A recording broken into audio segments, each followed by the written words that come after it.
identify where we can change. We don't have to change everything, but what we have to do is recognize that the field of communications we're in is a life and death issue. It's not enough just to say we can do delightful things. This is the most influential piece of design in my lifetime. This horrid piece of information design that caused the war in Iraq, that caused the United States not to sign the Kyoto Accord, that caused condoms not to be shipped by the U.S. government to Africa for 8 years.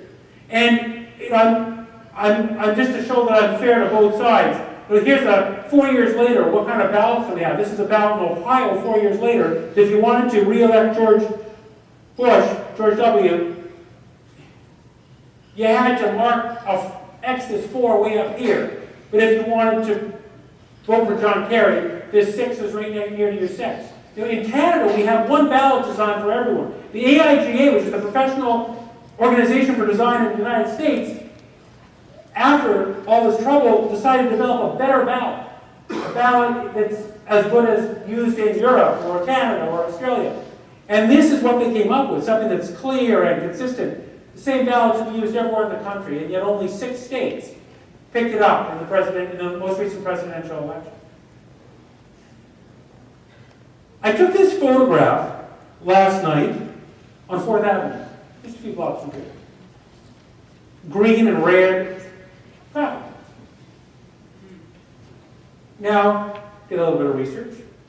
Found out that over 8% of the men in Virginia have some level of color blindness. I also discovered that the greatest cause of accidental death in Virginia are traffic accidents. This is what these lights look like if I've just taken the color out. This is what these lights look like at night if you're completely colorblind. The only distinction between them is the level of the light, and of course that's difficult to see. Can we not do better?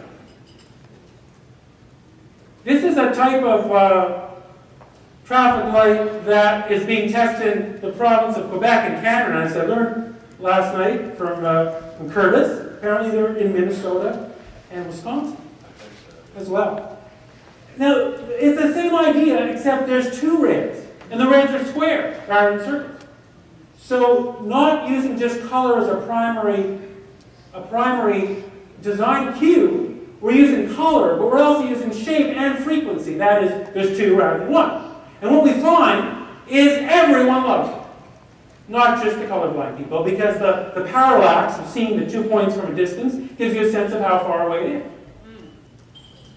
And indeed, because we should all be switching to LED traffic lights anyway over the next 10 years to save money on energy, it makes sense we should all switch to this type of system. This is simple design. This doesn't cost a lot.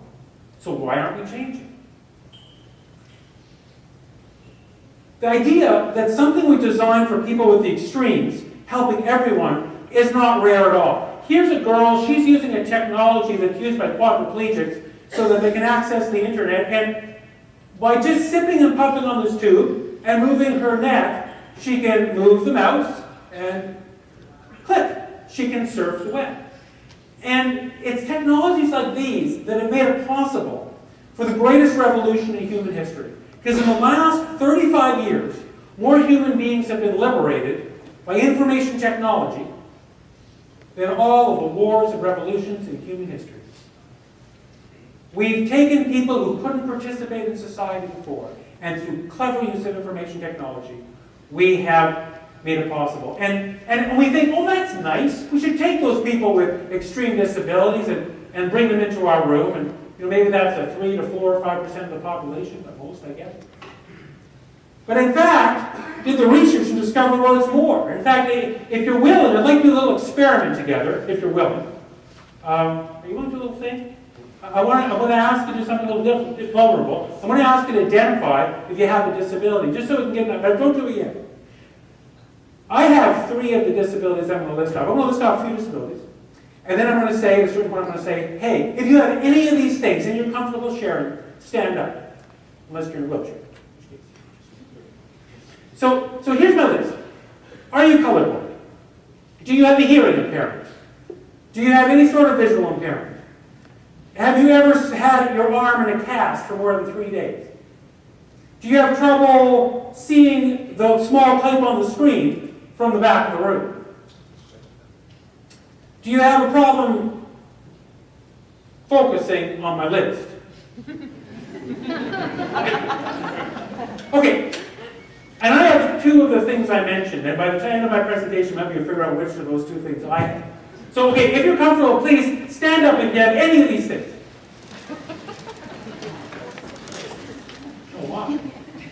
That's a lot. Wait, I forgot. If you're planning on living beyond the age of 45, stand up as well, because you're going to have eyesight problems, okay? So I want you to look left, like communication professional friends. Look left and look right.